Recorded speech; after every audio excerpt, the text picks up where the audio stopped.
Let's take a look at that symbol for medicine that I'm sure we're all familiar with.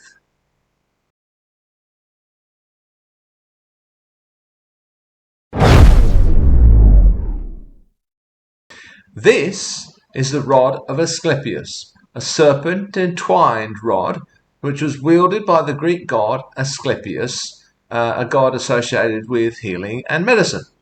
So it makes a good symbol for modern day medicine, right? I'm sure we're all familiar with it. Here it is, for instance, used in the logo of the World Health Organization. Okay? So all good. So why is it then that this is a plaque used by the US Army Medical Corps? Why is this used on a stamp in Australia commemorating the Royal Flying Doctor Service?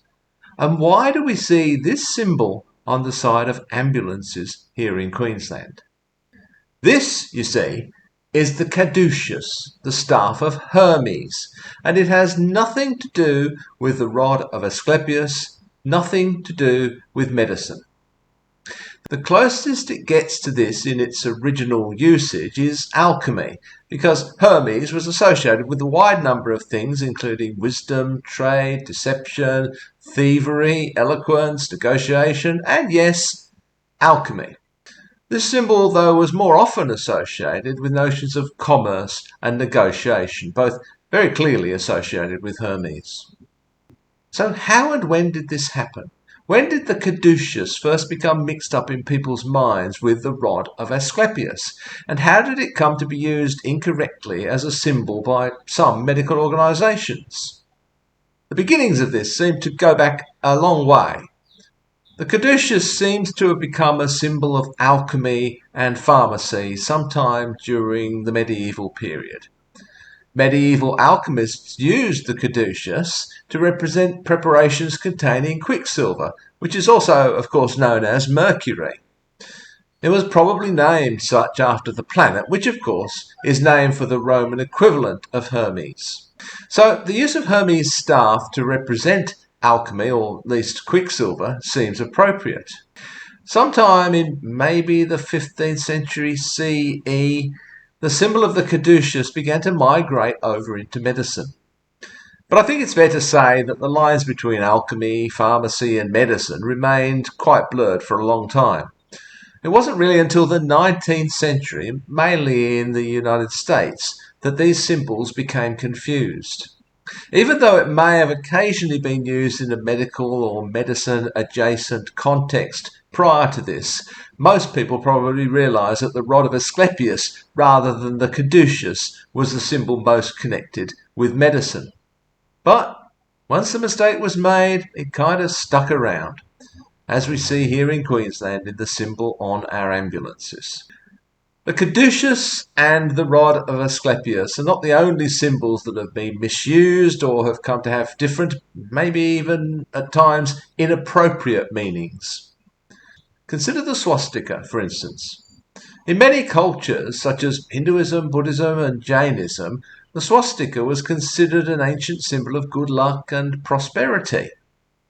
The Nazis seized upon it as a symbol for their movement, no doubt still seeing it as a symbol of good luck and prosperity, but also identifying it as an Aryan symbol.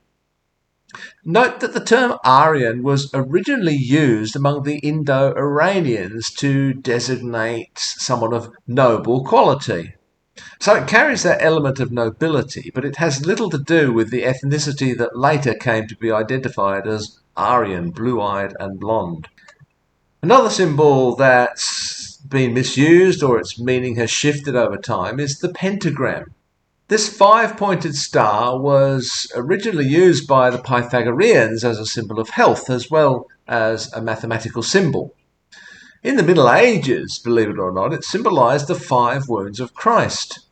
But in modern times, it's come to be associated with paganism, with witchcraft and other occult practices, and it's sometimes even linked to Satanism.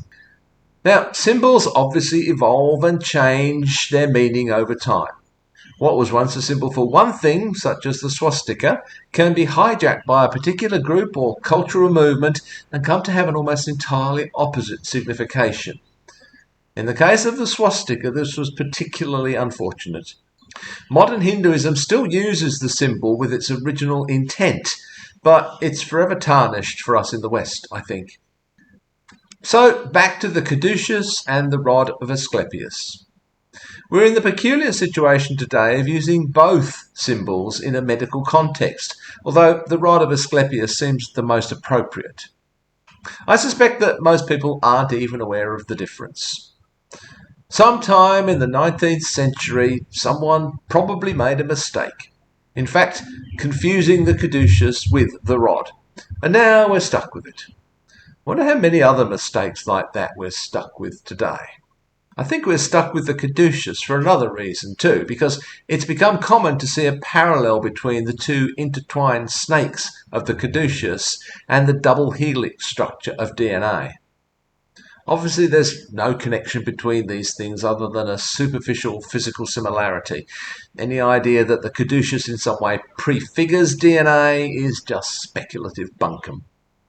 So, does anyone want to start a movement putting the rod of Asclepius back in its rightful place on our ambulances?